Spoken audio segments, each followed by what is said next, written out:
Subscribe now. Top Cartoon Studio. Press the bell icon.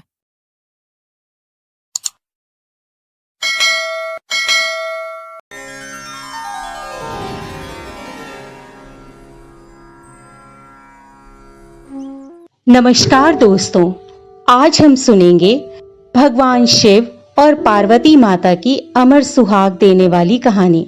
इस कथा को कहने और सुनने वाले को निश्चित तौर पर भोले बाबा की कृपा प्राप्त होती है।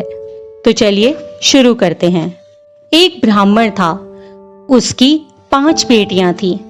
पांचों शिवजी की पूजा करती, दिया जलाती और 5 दिन तक सुहाग की कहानी सुनती थीं। बड़ी वाली 4 बेटियों का दिया बहुत देर तक जलता रहता था, पर सबसे छोटी और 5वीं बेटी का दिया बहुत जल्दी बुझ जाता था। तब बेटी ने घर आकर अपनी माँ को भी बताया कि माँ, मेरा दीपक सबसे पहले बुझ जाता है। तब माँ बोली, बेटी, उसमें घी थोड़ा ज्यादा डाल दिया कर। थोड़ी समय बाद उन 5 बेटियों का विवाह हो गया।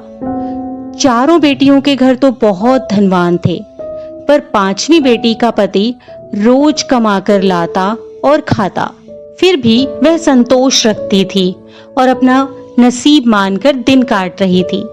एक दिन की बात है, 5वीं बेटी का पति थोड़ी ही लकड़ियां काटकर बेचने को लाया।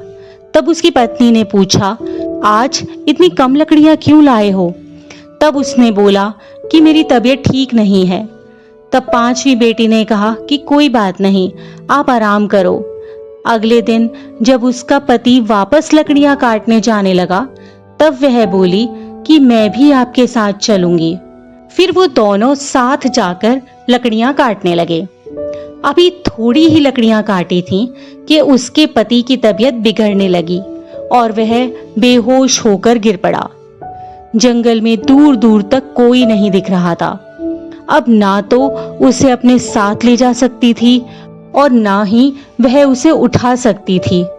तब उसने अपने पति का सिर अपनी गोद में रख लिया और जोर जोर से रोने लगी और रोते रोते बोली कि हे प्रभु, मैंने ऐसा कौन सा पाप किया है जो मेरा पति उठ ही नहीं रहा है।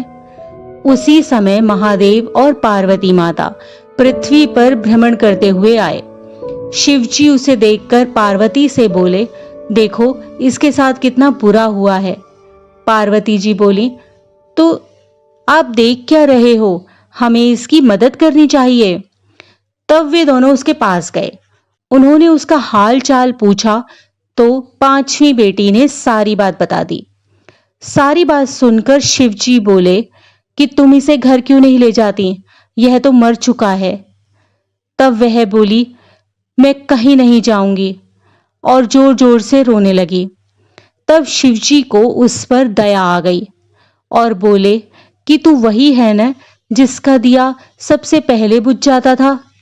तो वह बोली, हाँ प्रभु, मैं वही हूं। तब शिवजी बोले, तूने दिया तो लगाया, पर कभी भी अमर सुहाग की कथा ध्यान से नहीं सुनी। तब बेटी ने शिवजी के पैर पकड़ लिए और बोली, मेरे पति को जीवित कर दो प्रभु, आप जैसा कहोगे मैं वैसा ही करूंगी। तब शिवजी ने उसके पति पर अमृत के छींटे मारे और उसका पति अंगड़ाई लेता हुआ बैठ गया और बोला कि आज तो मुझे बहुत गहरी नींद आई। ऐसा सुनकर उसकी पत्नी बोली, भगवान ऐसी नींद किसी दुश्मन को भी ना दे। और फिर वो दोनों अपने घर आ गए। घर आने से पहले लड़की ने भगवान शिवजी और मां पार्वती से ही अमर सुहाग की उद्यापन विधि के बारे में पूछा। तो शिवजी बोले, 5 कटोरियां, 5 पूड़े, मौली, सिंदूर, बिंदी, काजल, कोई भी कपड़ा और श्रद्धा अनुसार सुहाग का सामान और रुपए 5 कटोरियों में रखकर मंदिर में चढ़ा आना या फिर ब्राह्मणों को दे देना।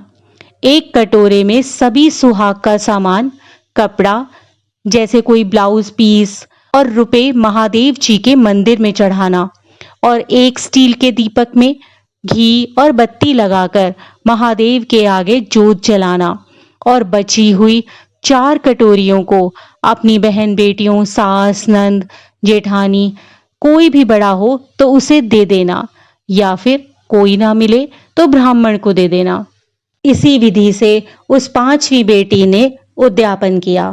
अब उसकी सारी परेशानियां दूर हो गईं। घर में चारों तरफ ठाट बाट हो गए।